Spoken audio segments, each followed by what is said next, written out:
Good morning. Thank you for joining us this morning as we eat our bagels and enjoy our breakfast. If you haven't gotten your breakfast yet, please go ahead and do so and hurry back because you are not going to want to miss any of this discussion. I think it's going to be super exciting. As you can see, we're going to go ahead and shift from this screen, which shows the panelists, to the room. I'm not sure if we're going to do that here in the room or somebody else is going to do that. But so we are actually in the conference room at the FTI headquarters in Washington, D.C. I'm going to start off by having each of us do a quick introduction. So, Jeff, do you want to start? Sure. My name is Jeff Ehrlich. I'm a partner at McGuireWoods here in Washington, and been at the firm for a bit over 2 years. Before that, I was a deputy enforcement director at the CFPB. I've been at the CFPB since July 2011. So through every director that the CFPB has had to date, a statement that'll be true until Monday. Hi everyone, Ashwin Basan. I'm a partner at FS Vector. FS Vector is an advisory firm and a boutique advisory firm in financial services. We cover issues, I'd say, from compliance, licensing, all the way up to lobbying and public policy strategy. I have spent a total of 8 years at the CFPB, some overlapping with Jeff. I've been senior advisor for Director Cordray from 2011 to 2016. Left, came back, was senior advisor and associate director of RMR with Director Chopra. Left again in 2023. Hi, I'm Janet Hale, Senior Managing Director at FTI Consulting. I lead our consumer financial services practice. FTI is a global consulting and advisory firm. We work with remediation activities as well as proactive advisory work. I've been in consulting for about 10 years now. Prior to that, I led the consumer compliance group at KeyBank, and I started my career off at the OCC. Thank you for joining us. We will not be having slides. This is not going to be your typical presentation. This is actually going to be a discussion. Hopefully you all will be able to see the room. I think, is that the case? Okay, great, because we cannot see the room. So that's helpful to know. We'll happily stare at this wall. Exactly. So, we'll look at pictures of ourselves. Imagine a vast audience to hear our wisdom. We are going to take questions as well. I think there's a way to submit them. We'll try to get to the questions at the end. If we cannot answer all of the questions, we will certainly try to follow up via email. So really appreciate if you do have questions, we'll try and get there. So as I mentioned, we're in the DC office here, and it's a super exciting time to be in DC. A lot going on, a lot of change. Probably a good place to start. So the CFPB structure. Ashwin, if you had to pull out your crystal ball, what do you think is going to happen with the structure or any other organizational changes at the CFPB? Yeah, I think one of the things when you sort of get into a transition, at least talking to clients, I find that, people imagine vast changes, and I'm not really, I think, surfacing new kind of insight here, but I tend to be of the view that things will stay more the same than will change. The Bureau, of course, has gone through 2 structural challenges all the way to the Supreme Court and survived that. There are a couple of theories floating out there that would some way or another defund parts of the agency. But I think where Congress is in such a tight margin, my guess is that it would be unlikely to happen. So more pragmatically, the inaugurations, of course, on Monday, I think you would expect to see a transition with the director. There has not been, as far as I know, checking my phone minutes before, a named nominee for the director of the CFPB. So I think we can safely assume that it'll be months before there's at a minimum, confirmed director of the CFPB. So there will probably be an acting in the interim, and that person comes from one of 3 places. The first is they can come from within the agency. The second is they can come from another agency where they're already serving in a Senate confirmed role. And then the last is kind of a variant of the second, is to the extent that the administration confirms other new people, Treasury Secretary or other heads of major agencies, those folks could possibly serve in a dual-headed role as an acting and therefore get some staff into the Bureau to sort of establish kind of control and also set agendas for the Bureau. But structurally, I don't see any major changes, but it really depends on who's going to be in charge and what that agenda is going to look like. And a lot of that is still pretty uncertain. Sure. Jeff, do you have any additional thoughts on that? I agree with Ashwin that I don't think anything that requires congressional action is going to happen. So, the idea of like a commission instead of a director, I don't think is going to happen. There'll be an acting director on Monday. I think one interesting, question will be what happens to the term people that Director Chopra has brought on to be general counsel, heads of supervision, enforcement, regs. Are all not career employees. They're term employees, essentially political appointees. And I expect that an acting director would remove those people pretty quickly to get, to put people that he or she thinks are more aligned with the administration's policymaking. My evergreen hope for the Bureau is that it depoliticizes, that at some point we have a director who comes in and says, I'm the one appointed by the president. I'm the policymaker. Here are my policies, and asks career staff to execute the policies, and holds them accountable to executing the administration's policies. The Bureau has sort of ratcheted one way and then become more political with each successive administration. Mick Mulvaney famously came in and said, like 90% of these people are Democrats, so I need to bring in my own people, and he layered them on top of career staff. And I think the hope was when Director Chopra took over that he would flush that and say, no, I'm going to rely on career staff. Instead, he essentially doubled down. He brought more political people in and put them in positions that are lower in the agency. So now the head of supervision, enforcement, regs, they're all these political people. And it's a diminution of the importance of staff. And I think works to the detriment of the Bureau. So that's my hope for structure change, but I'm not too optimistic.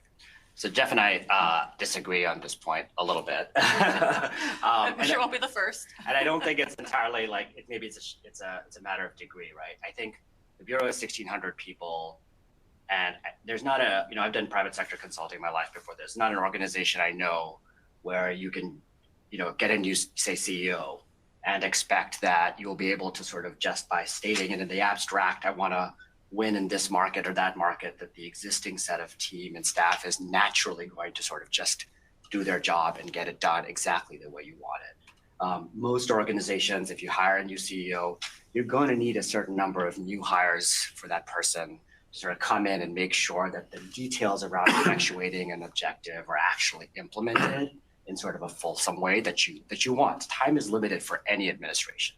I was on the Biden transition team and I joined the Bureau right after.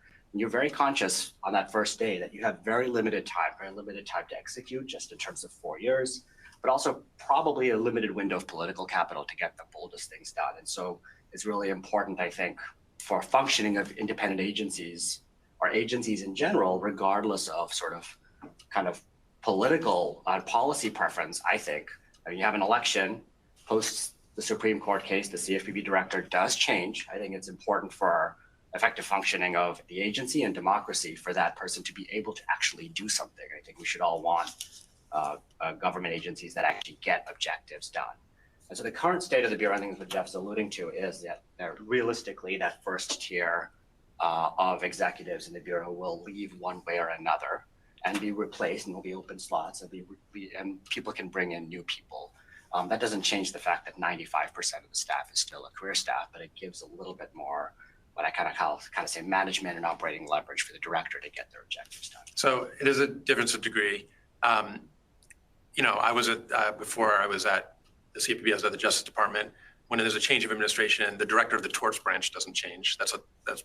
She was a 30-year employee. She was an SES. She was an executive manager, a career official. It's just a question of how much you want to politicize the Bureau's activities. You don't need the head of enforcement to be a political person. You can have political advisors, but making the heads of supervision, enforcement for lending, and the general counsel political appointees, I think politicize the Bureau a bit too much. And then on the question of time, I totally agree with you.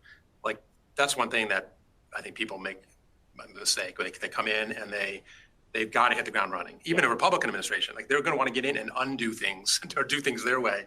And when you start with bringing in people who've never worked at the Bureau before, outsiders, political people, Director Chopra brought in people who were aligned with him, who had vast experience in consumer finance on consumer side issues, but it delayed the Bureau's ability to move, to do things. I mean, these people came in, they have to learn how the Bureau works, they have to learn their staff, they have to earn the trust of staff, and that all creates friction and I think impairs the Bureau's ability to move fast. Yeah. I mean, again, for those people on the webinar, again, it's not that unlike a private sector organization, right? Like if you completely you change the entire set of line managers, you go so deep, and you bring a bunch of people who don't know that sector, you you're going to struggle. Going to struggle at achieving anything. So I think it's it's a management task like anything else, right? I think trying to figure out that exact balance, and it's tricky. One other thing I'll say on this, just for people watching the Bureau, right, is again, regardless, there will be some people brought in, and that almost certainly takes time, right? Also, I would say really months typically. Certain types of appointments have to get posted, certain types of appointments have to go through the White House. And so I think usually it'll take really 6 months, I think, to sort of see the place really up and running with an agenda and focus. And I think that's an unfortunate reality of how transitions work. Even though there is a 3-month theoretical planning period, it still tends to take several months to get going. Sure, no, that makes sense. And there's quite a bit on the agenda, right, for the administration. That's right. So not going to happen probably by next Friday, I assume. So Jeff, you actually raised enforcement. So the structure isn't the only thing that's going to change, we believe. What do you see as any type of change in the pace of enforcement going forward? And I know this morning, we're all actually 5 minutes before this call, we're all looking at our phones to see what the latest drop of enforcement action is, because there's been such a flurry. So it's only don't Thursday. Try and catch us off guard here, because we're still trying to pay attention. Probably not done yet, but so what are your thoughts there? Yeah, so I think this might be an unusual position, but I actually think that the Bureau's enforcement work is more bipartisan than people think. And if you ask, well, how is the second Trump administration going to be different from this administration? I do think there'll be differences. One difference, of course, will be tone from the top. You won't see press releases that accuse people of cheating. I don't think you'll see a lot of references to incarcerated persons as justice-involved individuals. There are some language that this administration has used that you won't see in how the work is characterized. But when you look at the actual work, there aren't as many differences as you might expect. And so, what I've always looked back at the first Trump administration to try to figure out, how it would compare to the administration that the current administration. It's challenging because you can't look at the full Trump administration, because through November of 2017, Director Cordray was still the director. So you have some unusual statistics, I think, from the first Trump administration. But if you look at just the last 2 years of the first Trump administration, so the last 2 full years, 2019 and 2020, and then the last 2 full years of Director Chopra's tenure, 2020, all of 2023, all of 2024, you see a lot of similarities. So 2019, 2020, Director Kraninger brought 70 enforcement actions. 2023, 2024, Director Chopra brought 57. That right away, that statistic sometimes surprises people, because the conventional wisdom is, that this administration has been so active in enforcement. It really hasn't. It's brought fewer enforcement cases traditionally than the Bureau has brought in its history. The focus is a little bit different, but not entirely. The Rohit Chopra has brought 10 cases during that 2-year period against big banks. Kathy Kraninger brought 7 during the 2-year period at the end of her tenure. When you talk about Kraninger brought more enforcement actions, what you'll hear from the Chopra people is, those cases were different. They were smaller. Director Chopra is bringing impact cases, big cases. And I would challenge that characterization too. If you pick the 5 most impactful cases from Chopra's time and the 5 most impactful cases from Kraninger's time, I don't think you see a big difference. Kathy Kraninger brought the TD Bank overdraft case that included an abusiveness claim and obtained $97 million in redress and a $25 million penalty. Kathy Kraniger brought the Fifth Third sales practices case that also involved an abusiveness claim. By the way, just like the cases that Cordray brought against sales practices. Kathy Kraniger brought the Townstone case, the first redlining case against a non-bank that asserted a pretty expansive view of Reg B and ultimately succeeded during the time that Director Chopra was running the Bureau. Kathy Kraniger brought the veterans lending cases that furthered the cash call theory that when it was first brought was considered very controversial, very much pushing the envelope. Kathy Kraniger brought cases that extended that theory. Kathy Kraniger brought the case against the creditrepair.com that obtained a over $2 billion judgment. And in December of this year, Director Chopra recorded a video and released it, touting the Bureau's efforts to return money to consumers out of the penalty fund. There was a big press splash. He tweeted about it. Lots of fanfare that the Bureau was returning $1.8 million to consumers who were harmed in that case. It was a case that was brought by Kathy Kraniger, and Director Chopra was rightly proud of that work. So I think that when you strip the rhetoric, you'll find that the enforcement work is actually pretty similar. And so we don't know, of course, what the next administration will be. We can look back and to the extent that the past is a guide, that's what I would expect. Probably a little bit higher volume of cases. Certainly more cases that are sort of more in the core of the Bureau's work. You can see more deception, a little bit less abusiveness. I think there'd be probably a little bit less of focus on big banks and focus on more of the fraud end of the spectrum. But that's important work. When the Bureau brings those fraud cases, it gets relief for real people who've been hurt, and they're often poor people, vulnerable people. And so that's important work, and I would expect that the Trump administration would bring cases like that, like it did the first time. Ashwin? Yeah, no, I mean, I think in some ways I probably get to the same conclusion, maybe like using different logic. Because I've been just thinking of conversations I have right outside of the Bureau, clients or executives. I think people have a sense that somehow this stops. And the many functions at the Bureau and at enforcement and actually research, part of the function I led, tend to be what I'd call kind of the long tail kind of projects.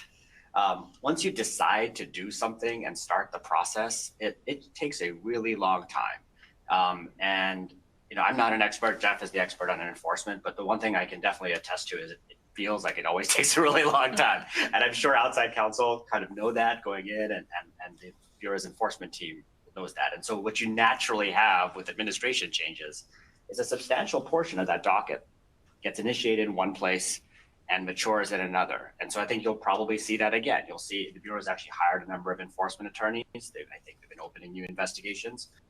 Much of that I think will continue to mature and have a solution in the next administration. And so in some ways, it somewhat counterintuitively, because it's as a function is not a particularly agile one.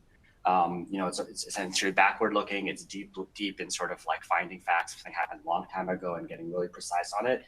I think enforcement ends up being sometimes the most consistent in some ways across. Now I do think so. I think overall, I think I would expect to see ongoing enforcement activities, and I would also say, given the increase in the enforcement office, which happened under Director Chopra, the sort of just the math of it would suggest that you have certainly some increased breadth of coverage. I think there are probably two caveats to that, right? There's no guarantee that the next director is going to have a philosophy like Director Kraniger. You might have a very different perspective on this, and that would then could potentially change things radically. Again, so like what we talked about at the beginning is sort of the beginning is still the asterisk 4 or 5 days here before inauguration. That direction is not really known. More likely than not, yeah, I would guess that it would sort of end up being bipartisan. And then, I don't have the numbers here, but actually it's a question for Jeff. I do think that the settlement volumes, the penalties under Director Chopra have been higher. I think part of that is, you could tell me like how clients feel in negotiating status, but I do think sort of the volume, the dollar amounts, even though the volume is less might be higher. I don't know if that's true in aggregate. I'm not sure that's true. I mean, I didn't do that analysis, but and also you have to kind of like adjust for the Bureau's growth, right? Like when Acting Director Mulvaney brought that the $1 billion case against Wells Fargo, that was like magnitudes higher penalty than the Bureau had ever done before under Director Cordray. So once you get to $1 billion, it's probably easier to then have larger penalties after that. Yeah. But there have been a lot of cases that were settled in the last administration where the dollar value was not that great. I was surprised by the settlement in the Fifth Third sales practices case was against a big bank, abusiveness claim. I think the penalty was $15 million. So we'll do the math and we'll post it afterwards. Part of this, I don't know. Again, I think it's actually really like just as an outsider, it's actually an interesting empirical question because to your point about the press releases and the rhetoric, I do think there is just the world we live in, the sort of the reputational tail effects that motivate senior executive teams to sort of settle versus really get kind of the full fury actually meaningfully translates, I think, into sort of higher wins for consumers. But I do think it's an empirical question to sort of kind of sort through. But then last thing I'd say with Jeff, I think you're right. And this is a theme that we come back to. There are certain things happening to consumers in the economy that are not going to change. I think fraud and scam is one of those. It's probably getting worse. It's probably getting worse. Sure. There's a diversity of payment mechanisms. I think even if you have a director who does not really want to sort of take action or be proactive in spaces necessarily, I think one way or another the political pressure will reach that person because it's a real thing that affects real consumers. Yeah, but it's not just political. It's not just political pressure. It's not just political pressure. Republicans also don't like when people are defrauded.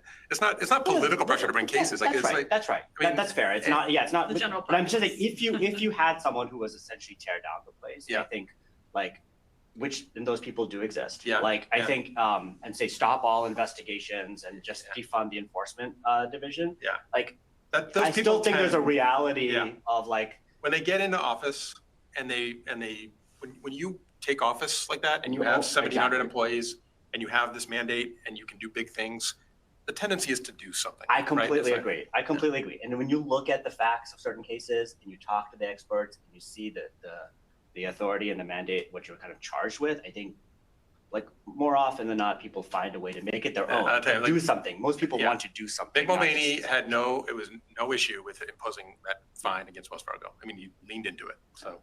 I know I'm going a little off track here, but you don't think the funding is going to affect any of that? I mean, we hear about Doge, right, coming in, and probably the CFPB is on their target list to look for efficiencies. Do you think obviously there's been a lot of recent hiring there. Do you think that'll go in the opposite direction now, though? I think if it does, it's going to come from Congress, right? I mean, I think that's where there's sort of a oddball legal theory floating out there, which I don't want to give credence to, that I think the director itself could sort of turn off the flow of money from the Fed. I think there is, however, I think, Congress would have to do it, and Congress would have to really take up what is really hard historically, a kind of a genuine, really rigorous kind of reconciliation approach that takes probably top-down targets across government to reduce spending in a sort of way that is completely agnostic about the impact. So you can imagine a top-down target shows up to House Financial Services Committees and Senate Banking and say, in the matters under your jurisdiction, find X percent, and then in that case, you could probably see things. How does that actually shake out when people realize the cost? And look, the Bureau also does important operational work. They collect HMDA data, they manage complaints. Twice the Bureau has gone to the Supreme Court, twice the mortgage industry has once sort of more fully heartedly than not the second time, but still has said, look, you can't really quite kind of eliminate this place. The whole mortgage industry relies on the safe harbors. I mean, so there's a real pragmatic, we still need whatever the multi-trillion-dollar marketplace of consumer finance to run smoothly. And if you totally take a wrecking ball to the Bureau, it's going to create chaos. So I think, there's sort of vested interests on that side, and you'll show up in the debate. And that's why I land up in the place Jeff is. Nothing will probably happen. It'll probably be much more stable. I do think it'll be interesting that the enforcement hires, it's a hiring spree that occurred largely last year. And I do wonder whether a new director will say, like, I just don't need to have 50% larger enforcement staff. We did just fine for the last 12 years. I just don't see the need for it. That's where I think, that's separate from like the Doge Yeah, thing, that's right. but that might be something that happens. Yeah. And you might have attrition, right? You might have Right. non-backfilled attrition. I mean, that's always, that happened last time. When we got there, I think we found the place, 20% smaller than when we had left. I'm talking about the Biden transition. So I think, people will leave, so. Okay. Well, speaking of Congress, let's discuss rulemaking going forward. So the incoming Trump administration is expected to seek the repeal of certain regulations finalized by the CFPB, including rules that could be repealed under the Congressional Review Act. And I'm going to open this up to both of you. Obviously, there's a whole laundry list of recent rulemakings that I can touch on to ask your specific opinion if it's going to stay, go, or what might happen to it. But if you thought about what recent rulemakings, or maybe not even a rulemaking, it could be an interpretive ruling, guidance, anything that has come out recently, but specifically also things that could be, appealed. What would those be? What would be if you were in that space? What would be your target to go after and repeal? Or do you think not too much pressure, right? Yeah. No, what would this new administration do? I should say. Because you're not going to be doing it, right? Yeah, I'm definitely not going to be doing it. My answer is going to be very different. So I'll kind of stick to the odds game here. I had to kind of like take that. Unless there's something happening that I don't know about, which is entirely possible, but I won't be that stupid. First of all, I think people, sort of the shortcut on this is something like, they're just going to repeal it. It's repealing a rule that's not a thing, right? You have to repropose a notice and comment rule. You have to sort of justify with evidence why you think a new rule is needed, and has to kind of skirt the boundaries of the old rule and explain the logic. I mean, it's tricky. I think you see this happened in the payday rule. There was a payday rule in 2017. There was another in 2020. The whole thing's a mess. There's litigation, both sides. We could end up there. I don't think that's particularly helpful for anyone. I'd start off first with the Congressional Review Act, which allows Congress to sort of pass resolutions to repeal rules and prevent an agency from writing a substantially similar rule going forward. There are, I think, 4 rules that fall into that category. I think at the top of the list would be the overdraft rule. And I will only say that because even though I think overdrafts is a fairly popular cause, and the margins are tight, I think the banking trades really care about this one and have money to spend.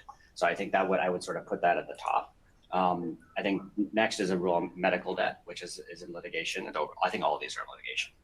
So there's always that side too. The larger participant rule covering kind of payment, non-banks. Now in litigation. Now in litigation. That's one of the things we checked this morning. Now in litigation as well. That one's a little harder, sort of, I think, on a CRA front, at least my personal opinion. It has sort of like a big tech rule feel to it. I think that cuts politically both sides of the aisle, so it feels less likely. And then the last is Section 1033, the open banking rule, which I think will stay. I think there's a reasonable amount of bipartisan support on the Hill for that. So given that, and given litigation though on all 4 of them, like what happens? Well, I think it's, my guess is 1033 gets tweaked to kind of keep the banks a little happier, or there's sort of market-driven solutions to address the underlying issues. There's a legal challenge for that one too, right? There is a legal challenge for that, yeah. But I didn't spend time in the Bureau litigation department, but I assume there's sort of, you can not defend it, you can sort of maybe put some guidance on, you can delay implementation timelines, like all these tactics can kind of help to create space to maybe find a solution. I hope at least, and I think 1033 will be like that. I don't know about the larger participant rule. I think there will be a real push to sort of get it repealed, the litigation and sort of a CRA. If those don't necessarily work, I think there'll be a heavy effort to get the agency to sort of walk back the implementation of it. And I think overdraft and I think medical debt will look similar, right? I mean, I think all of these are vulnerable in court, and so I think they'll probably just take a win in court. But I don't think these issues go away, and that's the frustrating part of this for me. It's like the idea, like all of these in some ways, like, you know, the issues, especially overdraft, will continue to come back. Medical debt will continue to come back. These are like real problems that like a lot of people face, and so some solution is needed. And if we're just kind of trying to find a win for the next 4 years, I don't know if that's like sustainable for the industry or not. And so my hope is, and maybe it's a little too optimistic, is that with litigation and CRA threats, some of these things find a sort of, the Bureau kind of navigates something that is a little bit of a more stable terrain that puts an issue behind the litigants and behind the parties that really care about this. Just to give you an example, like, you know, overdraft, for example, like the headlines aren't that the Bureau set the price at $5, and I think that's one. Well, I think a new director could be like, well, let's figure out, like, through rulemaking what that price should be, or alternatively, give clearer guidance that if you're not in that safe harbor, how do you do the calculation around losses? Because the thing that the director has said, Director Chopra, and I've said many times in overdraft is, I mean, the issue is not that there shouldn't be this product for credit, right? The issue is that it is a revenue and profit center for banks that is hugely profitable and sort of disproportionate to sort of. Are banks not supposed to be profitable? This is a I mean, people want credit products. Yeah. Like the Director Chopra wants credit made available to people. Is it not okay for the people offering the credit to make a profit? No, banks should be very profitable. They should do it not from people who don't have money. they should find, there's other ways to make money. That turns into not giving credit to poor people. I disagree. I totally disagree on overdraft, right? I mean, and I know many people see that as the industry's talking points on this is very clear, like it's a credit restriction. Like overdraft revenue outpaces, by the Bureau's estimate, I think, losses like 6 to 1. Like that, there is real pricing power for our industry to sort of keep those prices at $35 because consumers don't understand, there's mountains of evidence what's happening to them. They don't understand the settlement timelines. The practice of APSN is particularly confusing, but mostly gone now. And that's not even to mention NSF, right? Like NSF, I think, the industry is collecting $3 billion in fees for basically, not honoring a payment and telling the consumer we're still going to charge you $35. Thankfully, it's not just the Bureau's work. I think between sort of new entrants in the non-bank space who've done tremendous work, and also just changing consumer preferences. Like the industry as a whole has, over the last 3 years, contracted total overdraft revenue from, I think, somewhere around $12 to $15 billion to, I think, 6 to 8. So it's cut in about half. And I think, look, the timing was good with new entrants. People were seeing companies like Chime win new customers. Interest rates were rising, so banks could actually go back to making money the way banks are supposed to make money. And so I think all of that had a positive sort of like effect on taking this kind of practice out. I do think that, again, the rule, the core of the rule for me, and different people have different interpretations of this, but it's fundamentally that, look, run it as a service. Like, don't, if you can recover your costs and the consumers value it, then you can price it and you get a Reg Z safe harbor essentially from it. But don't run it. But if you want to go beyond that, if you want to have it sort of priced multiple times over losses, it's credit. Find a way to offer credit-linked products. And by the way, in the non-bank fintech space, there are multiple innovations around this, and they're all working. So I think, I think they will continue to win the market. And so one way or another, this problem will have to be addressed. And I think I would find a solution because. Or the problem, because you're right, the competition is, I think that the trend is to go away from overdraft fees, right? Yeah. And so it's a diminishing problem too. It's a diminishing problem, but the truth is many banks, especially those with expensive branch networks, need the fee revenue to make the economics work on their deposit business. And so they're sort of stuck in a place where change is coming at them one way or another. Yeah. But that's also true. That's particularly true with small banks, right? Particularly true with small banks. But the small banks they're covered by the rule? The smallest? The smallest are. Yeah, I mean, so yeah. You're not really addressing. The smallest are not. I think the Bureau said they would sort of, I don't know, if they had stayed longer, I think they would have sort of explored a secondary role. But I think, again, like the broader point is kind of went into the weeds in overdraft policy, of which, as you can tell, I am very proud of, and I think one of the biggest achievements of this last administration. And the broader point is, I would like advocates are going to continue to care about this. Consumers are going to continue to care about this.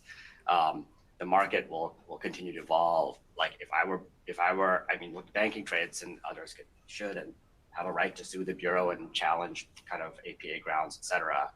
But I would try to find the ideal world, there would be a way of kind of moving forward on this that kind of satisfies the parties and recognizing that you can sort of like stay the rule and throw it out as CRA, but it's just going to come back in another form in 4 years. We want to keep fighting the same battle over, or just come to some sort of consensus on what appropriate sort of deposit-linked credit looks like for the long term. I think that would be a better outcome. Again, I tend to be a little bit pie in the sky about these things, but that would be like an outcome if you create the litigation, the CRA pressure, maybe that creates space for something that's a little bit more durable. I know we got in the weeds a little bit, specifically on overdraft. What are your thoughts on the credit card late fee rule? Oh yeah, I forgot about that one. I think it's in court. I forget it. It's been like 4 venues back and forth. It's like a ping pong game. It's in Texas now. Is it back in Texas? Okay. I think the last thing was not favorable to the bureau, if I remember correctly. It'd be interesting to see if that just plays out the litigation piece. I think that the statutory authority there is pretty strong. I think the policy grounding is very strong. So I think, I think it's again, personal bias. I think it's a great role, and I think seeing that outcome come to place. I mean, it's worth again remembering that, at the subprime, deep subprime level, right? Something like 1 in 3, if not more, dollars come from people not being able to pay their credit cards. So you have a product essentially that, early parts of the bureau really kind of took on Payday and others. But you really do have a product that the economics work because people are delinquent. For certain issuers at certain segments. And so that's we could argue about, I think people will argue about whether or not that's the right thing and that's the right way to price things. But I personally feel like that feels like either credit that maybe should not have been offered or a price of credit that should have been more upfront to everyone when getting that card. And so I think the policy is right. I think the statute, if I'm not mistaken, doesn't even necessarily require a safe harbor. The Fed put it in with limited evidence. The Bureau has now changed it. Again, I think that problem's not going away. And I think, again, finding a solution to it that works for everyone would be a good outcome. And Jeff, what are your thoughts? I agree with that. Finding a solution that works for everyone would be good. I think it'll be interesting to see how the litigation plays out and what the new administration does and what position it takes in that litigation. Someone will defend the rule. So even if the administration is not interested in defending it, I think it'll run its course in litigation. We'll see what happens. There's a couple of other. By the way, both of these, just to say, the overdraft regs, the exemption, and the credit card. I mean, both of those, the initial state were administrative actions, right? They were rulemaking. Right. I would suspect will be challenged now by private litigants the other way, right? Questioning the Fed's initial safe harbor, questioning kind of the overdraft exemption in TILA. So I think, again, you're going to have lawsuits going this way. Again, I don't think it helps the industry long term. Probably a little bit less relevant, but in the news, what about the credit card interest rate limitation that we hear politically every now and then? Is that just pie in the sky, fun news? I think it's fun to cite as don't you the world has come full circle. I mean, it's Elizabeth Warren and Donald Trump. Yeah, announcing and signing the bill. I mean, Bernie's out there. It is a terrible idea. 10% in this interest rate environment. Basically, I don't even know if you can do sort of super prime lending unsecured at that price. So yeah, it's obviously a great populist point. Had to bring it up. Yeah. And speaking of having to bring it up, do you think the term junk fees will ever get used going forward? I mean, for 8 years it'll be used again. But I mean, but again, like looking at it, I look at the supervision work and the enforcement work. What this administration calls junk fees, the Bureau brought cases targeting those same practices for the previous 9 years of its existence. So it's a lot of branding, which is good. I think that having a theme and having characterizing policy with with sort of broad strokes like that can be helpful in effectuating policy. But when you look at it, you dig down. I mean, those types of surprise fees or unlawful fees have been the target of CFPB enforcement work for the life of the Bureau. And well before that, in other contexts, the FTC, the states, there have always been cases like that. So I don't think Director Chopra invented the idea of junk fees, but he's done a pretty good job of branding it. Jeff is right. I mean, look, kind of unlawful fees have been bread and butter, supervisory highlights, enforcement actions for a long time. I think the term will stay, and I'm really excited to see the first time someone in the next 4 years uses it as if it's part, well understood term in the English language, because I'm almost certain it will happen. It has had a lot more traction than I would have guessed in 2021. I think it started off with the work that the Bureau started on overdraft, and I think embraced in various bills in Congress by the FTC, the White House, because I think it has an intuitive meaning to most people, and therefore sort of and kind of reflects some frustrations with pricing in today's kind of modern marketplace. My hotel resort fee really gets me. Yeah, no, my favorite one is I stayed in New York and I was charged an urban experience fee because the hotel because it was like $45 a night because so I think we should probably be paying you for that. Yeah, but I think it taps into a frustration, right? And in that sense of like products and services are not actually transparent. They're not. There's always sort of like someone in the organization finding a revenue lever, and that revenue lever tends to be something that people don't expect, and they pull, and it's usually highly profitable, and it's kind of out of sync with like customer expectations. And so I think that's at some point I think one of the polling companies did polling around this, and 70% of people, you take all these things with a grain of salt, but people are like, should the government eliminate junk fees? And everyone's like, yes, bipartisan consensus. But I think it was actually on a junk fee act that was proposed in Congress. So I don't see this. That's why the Bureau is not going away, because when you ask people in the generic sense, do you support consumer protection? It's like overwhelmingly popular. The Bureau's complaint function, overwhelmingly successful, right? 6 million. Yeah, and not just that, but I think I'm several years old now, but I think there was a study done of people who had submitted complaints, and more than 2/3 of them reported the experience as being positive. And if you think, these are people who they're starting off with something bad happening that they're complaining about, and by the end of it, and all the Bureau has done is act as an intermediary and required the financial services company to respond to the consumer's complaint. The Bureau doesn't adjudicate those complaints; it just forces a dialogue. And consumers are overwhelmingly happy about that. And so when you put out consumer protection as a policy, I think it's going to win. The devil's in the details, obviously, and that's where you get more political disagreement. Absolutely, yeah. But I don't think the Bureau is going to go away, because at the end of the day, people want consumer protection. And I don't know what it is, but there will also be some form of crisis that hits people's pocketbooks, and everyone will look to the CFPB in some form or another. You'll need a Bureau to sort of handle those complaints and kind of resolve issues and take action.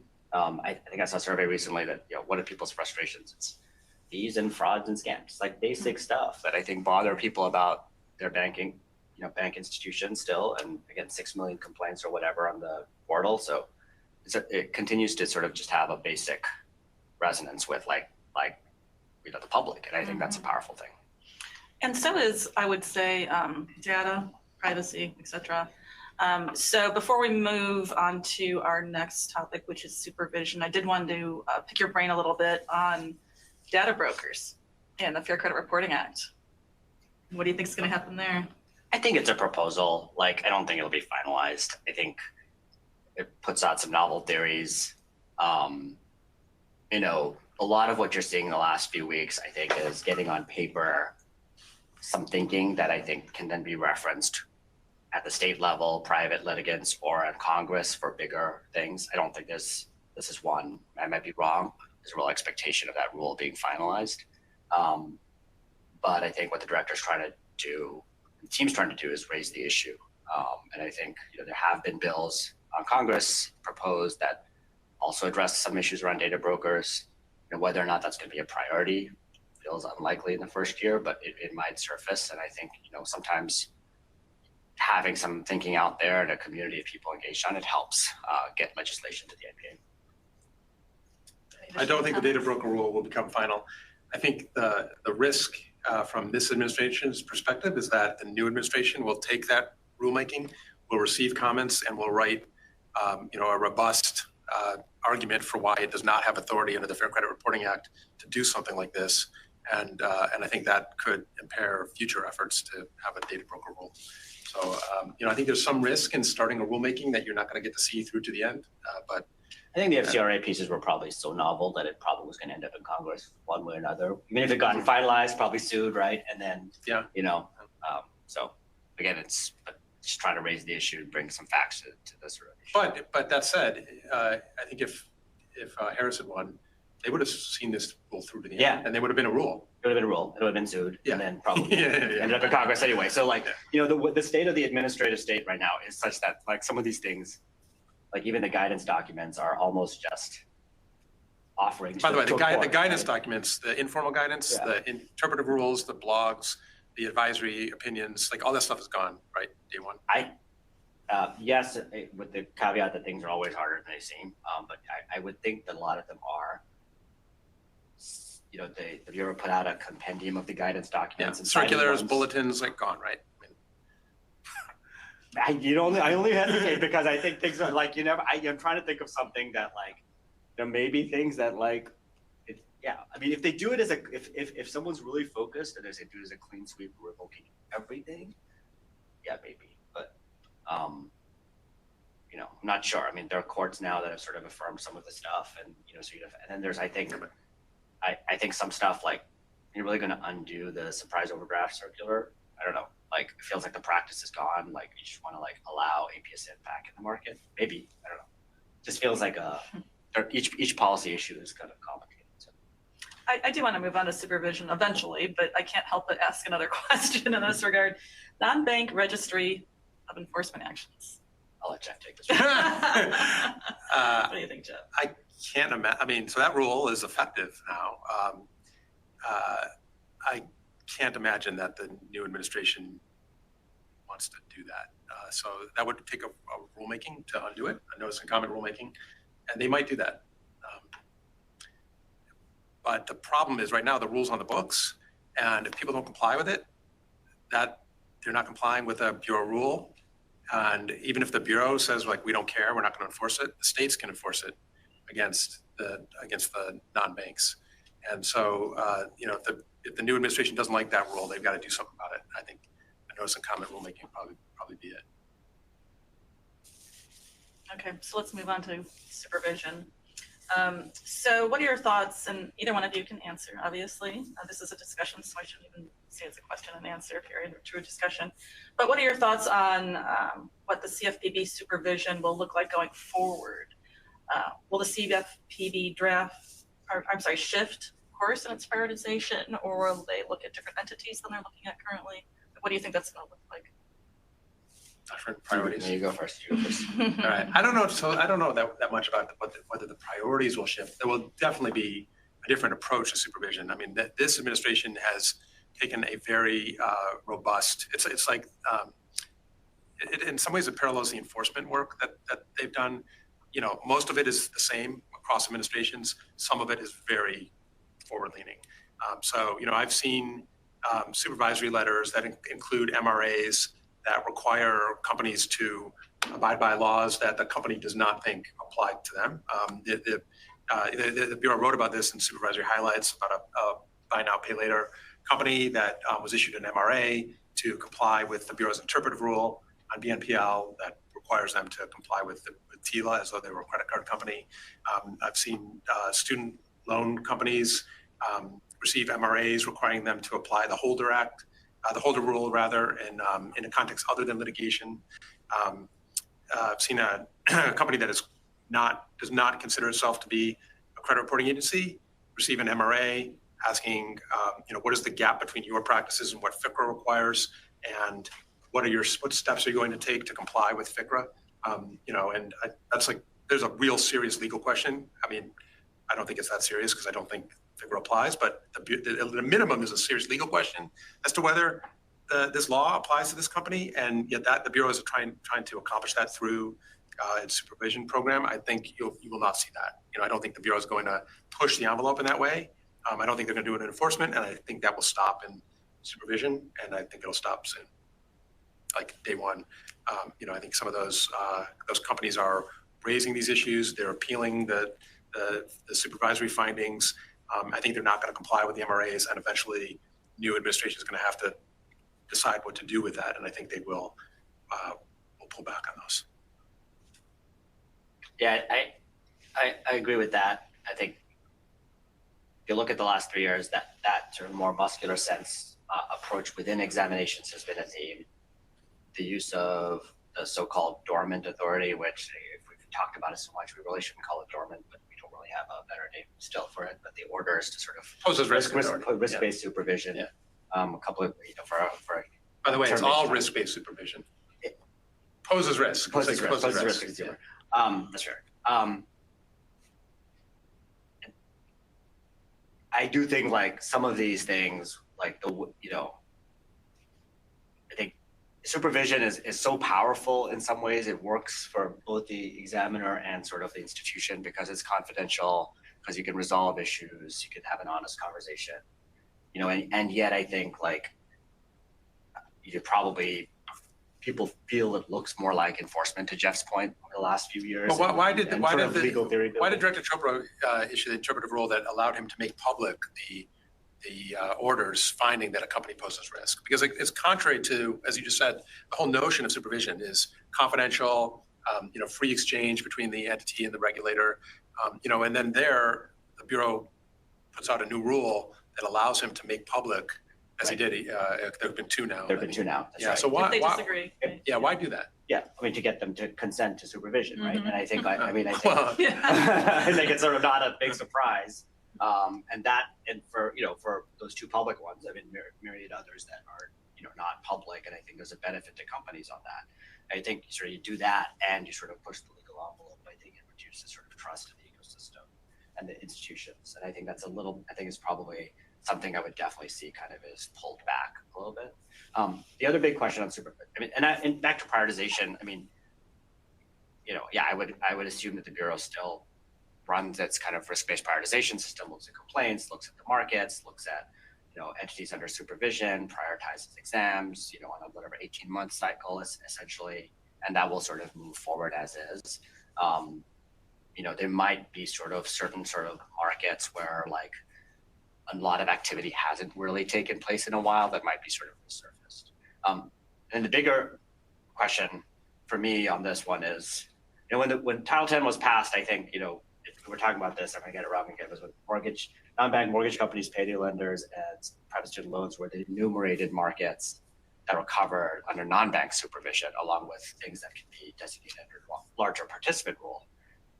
And if you look at like consumer finance in the 15 years since, right? The mortgage market is mostly non-bank. Auto was always pretty non-bank, whether it's and maybe even more so. You've got the credit card issuers that are still sitting in the banking system. Student loans are 80% government run, and you have all manner of non-bank innovation in installment lending, short-term loans, kind of credit access. So you kind of have this world where like the Bureau is kind of, in some ways, you're sort of like 2010, you're like, oh, it's a banking regulator. And yet so much of the activity is outside the banking sector that affects consumers. And it's sort of, in some ways, it's a great innovation to have non-bank supervision and have, the ability for a federal agency to uniformly apply those laws. In other ways, it's still really challenging because you have to do a rulemaking every time you want to sort of move the needle on that and cover pieces of the market. A larger participant rulemaking? A larger participant rulemaking. And of course, the Bureau did one on payments. I think one of the more interesting things in the last couple of weeks is the Bureau finally responded to a joint petition from the Center of Responsible Lending and the Consumer Bankers Association asking for a rulemaking on installment loans in the non-bank space. And so you kind of think about that as sort of, you got a banking trade and a consumer advocacy group coming together and saying, this is a problem. We should sort of do some supervision from the CFPB here. So it'll be interesting to see, like, how much the next director actually like looks at something like that and says, well, you know, I got to, you know, whatever, some groups of people that you wouldn't really think about as being kind of on the same page as things, asking for something to sort of level the playing field and protect consumers. Do I And also, take it's so that as a close. win? It's so close to the payday, like that. We're just Congress, you know, statutory. Yeah. So like it feels like the kind of market that the bureau should supervise. It feels right? like the kind, yeah, you know, and so I think, and again, so you have, but again, you have this massive amounts of, again, if you're a consumer today, like, you know, I would guess a majority, if not a majority, of your consumer financial interactions are with non-banks. Yeah.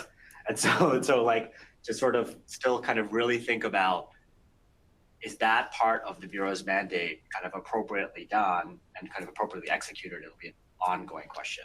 And the challenge with some of those things, you see, I haven't read the lawsuit from today yet, is, you know, how is the Bureau, whether it's in risk-based supervision, risk to consumer supervision, or under a larger participant role, are they going about the designation of a space in a sort of a fair due process way? Yeah. Right. That people sort of believe, and I think that's the part. Spoiler alert: the lawsuit says no. The lawsuit says no. And I'll try to be. It is a strange market that the bureau cobbled together. It is a strange right? market. It's like that's right. Pass-through wallets and accounts that hold funds are like together in the same. Yeah, it is, and this kind of market definition exercise is incredibly frustrating because the market is actually moving too fast. So by the time you start to like draw the lines, and, oh, it looks like this, and it's, you know, it's got, you know, it's in a certain amount of period, or it's amortizing or not, you try to define this thing. It's like, the second you define it, like the market's going to move around the definition. And so it's like, I think it'd be great to see over time some way of being, you know, in other countries, a more sort of consistent sort of licensing framework helps bring clarity to that. Here, of course, we have a dual banking system, so it's some of these things have huge gaps at the federal level, and it'd be good to see a more like intuitive thing. Like if you do this activity, you get supervised by the CFPB, right? Like I think that's whether it's a bank or non-bank, it's increasingly irrelevant, and so like there should be an easy way to move that and more agile, so you don't have this kind of one process which takes 3 years, which is that is sort of the principle behind the CFPA, though, right? Like, I mean, it is. It like, is the it is very much the principle. Yeah, exactly. but it's an unwieldy approach. It's an unwieldy approach, and not one that, like, yeah, it doesn't quite say, you know, if you are, you know, if the enumerated laws apply at a certain threshold, you will be supervised. I mean, that would have been right. Whatever that is, it would have been a different way of doing it. It's not what it is. Of course, the Bureau could exercise enforcement authority and rulemaking authority against those covered persons, even if they're not supervised, right? So that's right. Let me ask you this. We only have a couple minutes left, and I have been keeping an eye on the questions. The good news is with all this banter, we've actually been answering most of them, so it's worked out quite well. But I wanted to ask you about state enforcement, because oftentimes, you know, they'll kind of come in and pick up the void, and then, you know, the CFPB just yesterday, or at least this week, released that report recommending that the states strengthen their consumer protections. What do you think is going to happen there? I think there'll be some additional activity from states, but you know, the Democratic state AGs were already pretty active, and they, you know, you saw this the last Trump administration too. There's a lot of talk about how they're going to step in and fill the void, and I think they have challenges. They're often constrained. They have constrained funding that makes it hard for them to maybe be as you know, present in this space as the Bureau is under a Democratic administration. But I think that you'll see more, you know, more of a concerted effort to address consumer finance space with the idea, you know, perceived whether it's accurate or not, that the Bureau is stepping back from that space. I don't think it's, as I said in the beginning, I don't think it's entirely accurate, but I think that's the perception. And I think a lot of these state AGs, who of course are politicians, you know, I think that they will try to capitalize on that and show that they are filling the void. Yeah, absolutely. And I think just like last time, you'll see rumblings in Congress or agencies about a greater scope of federal clarity, and then you'll see a battle. So I think, but yeah, I think you'll see more activity. Better for worse, I think it's good in terms of like the sort of federalism creates that safeguard for like, kind of important activities, enforcement to occur, obviously creates a lot of complexity for clients trying to sort of keep up with laws and keep up with activity on all sides. There will be sort of pushes for sort of federal standards, whether it's kind of more chartering activity or different types of licensing frameworks, or sort of clarity on things at the for like the kind of laws like TILA, what's in, what's out at the legislative level. I think you'll see some, whether it gets traction, I don't know. I'm interested to see whether states try to enforce the CFPA, which they can against non-banks in particular, not against federal state associations, national banks, but they can bring CFPA claims. And I've seen this week the Bureau was encouraging them, reminding them that they can seek civil penalties under the Bureau, under the CFPA. Of course, the states can't receive the penalty money because it goes to the penalty fund, but they can seek them. And so there's been an encouragement from the outgoing administration to like buck the states up and get them to enforce the CFPA. I'd be interested to see if they do it. Been very little CFPA action by the states over the last 10 or 15 years, but it's there. And if some, really ambitious state AG wants to do it, I think they could really make some hay with the CFPA. Well, it's certainly going to be an interesting time going forward. It is 10:30, so I think this is probably a good place to wrap it up. Again, I think we answered most of the questions, but we will certainly take a second look and respond via email, any questions that we didn't touch on. Thank you so much. I thought this was fabulous. Thanks, Janet. Thanks, Janet. And thanks for the bagels. All right. Have a great day, everybody. Thank you.